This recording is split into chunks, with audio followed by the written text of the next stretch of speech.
Chapter 3. Not all that Mrs. Bennet, however, with the assistance of her 5 daughters, could ask on the subject was sufficient to draw from her husband any satisfactory description of Mr. Bingley. They attacked him in various ways, with barefaced questions, ingenuous suppositions, and distant surmises, but he eluded the skill of them all, and they were at last obliged to accept the second-hand intelligence of their neighbour, Lady Lucas. Her report was highly favourable. Sir William had been delighted with him. He was quite young, wonderfully handsome, extremely agreeable, and to crown the whole, he meant to be at the next assembly with a large party. Nothing could be more delightful. To be fond of dancing was a certain step towards falling in love, and very lively hopes of Mr. Bingley's heart were entertained. "If I can but see one of my daughters happily settled at Netherfield," said Mrs. Bennet to her husband, "and all the others equally well married, I shall have nothing to wish for." In a few days Mr. Bingley returned Mr. Bennet's visit, and sat about 10 minutes with him in his library. He had entertained hopes of being admitted to a sight of the young ladies, of whose beauty he had heard much, but he saw only the father. The ladies were somewhat more fortunate, for they had the advantage of ascertaining from an upper window that he wore a blue coat and rode a black horse.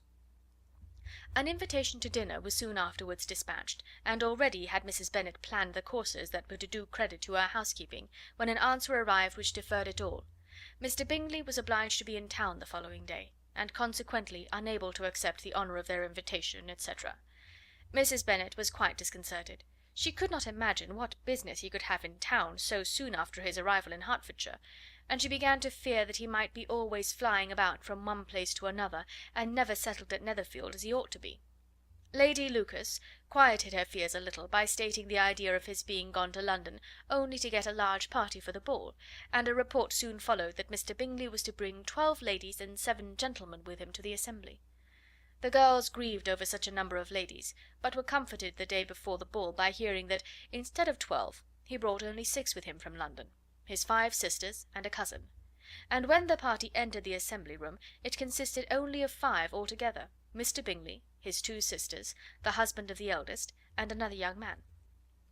Mr. Bingley was good-looking and gentlemanlike. He had a pleasant countenance and easy unaffected manners. His sisters were fine women, with an air of decided fashion. His brother-in-law, Mr. Hurst, merely looked the gentleman, but his friend Mr. Darcy soon drew the attention of the room by his fine tall person, handsome features, noble mien, and the report, which was in general circulation within 5 minutes after his entrance, of his having 10,000 a year.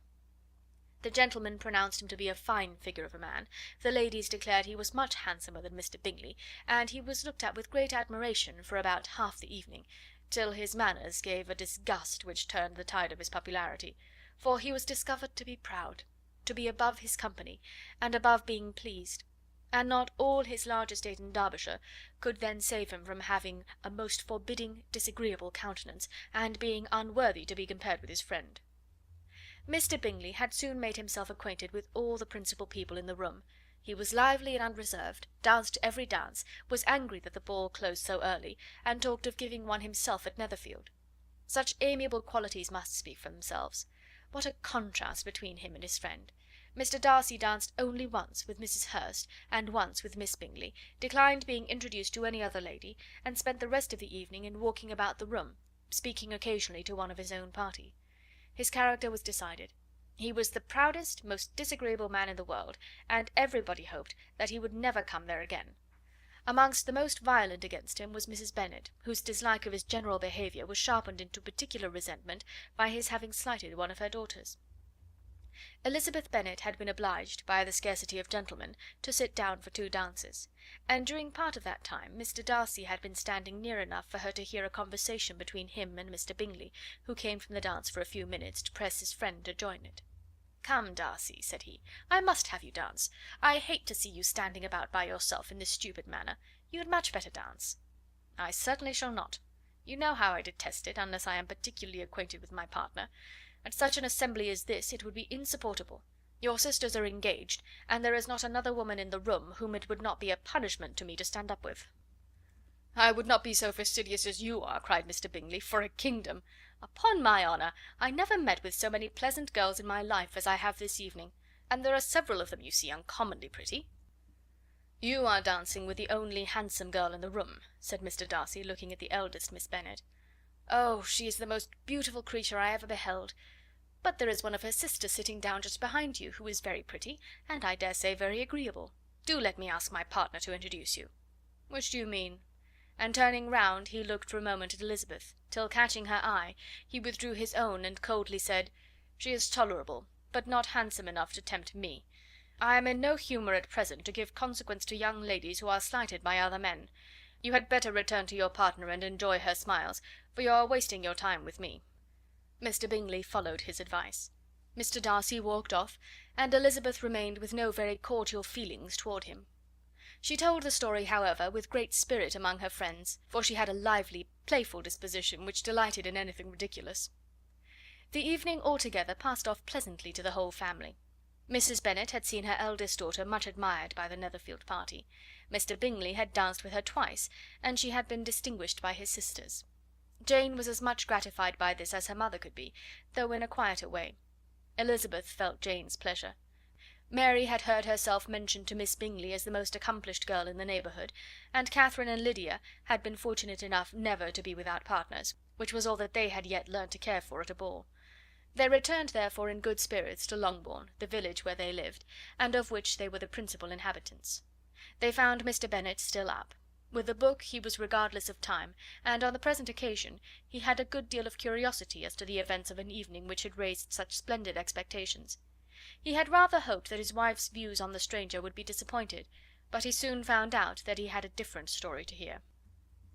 "Oh, my dear Mr. Bennet," as she entered the room, "we have had a most delightful evening, a most excellent ball. I wish you had been there. Jane was so admired, nothing could be like it. Everybody said how well she looked, and Mr. Bingley thought her quite beautiful and danced with her twice. Only think of that, my dear! He actually danced with her twice, and she was the only creature in the room that he asked a second time. First of all he asked Miss Lucas. I was so vexed to see him stand up with her. But, however, he did not admire her at all. Indeed, nobody can, you know, and he seemed quite struck with Jane as she was going down the dance. So he inquired who she was, and got introduced, and asked her for the two next. Then the 2/3 he danced with Miss King, and the 2/4 with Maria Lucas, and the 2/5 with Jane again, and the 2/6 with Lizzie, and the Boulanger. If he had had any compassion for me," cried her husband impatiently, "he would not have danced half so much. For God's sake, say no more of his partners. Oh, that he had sprained his ankle in the first place!" "Oh, my dear, I am quite delighted with him. He is so excessively handsome, and his sisters are charming women. I never in my life saw anything more elegant than their dresses. I dare say the lace upon Mrs. Hurst's gown—" Here she was interrupted again. Mr. Bennet protested against any description of finery. She was therefore obliged to seek another branch of the subject, and related, with much bitterness of spirit and some exaggeration, the shocking rudeness of Mr. Darcy. "But I can assure you," she added, "that Lizzie does not lose much by not suiting his fancy, for he is a most disagreeable, horrid man, not at all worth pleasing. So high and so conceited that there was no enduring him. He walked here and he walked there, fancying himself so very great. Not handsome enough to dance with. I wish you had been there, my dear, to have given him one of your set downs. I quite detest the man." End of chapter 3.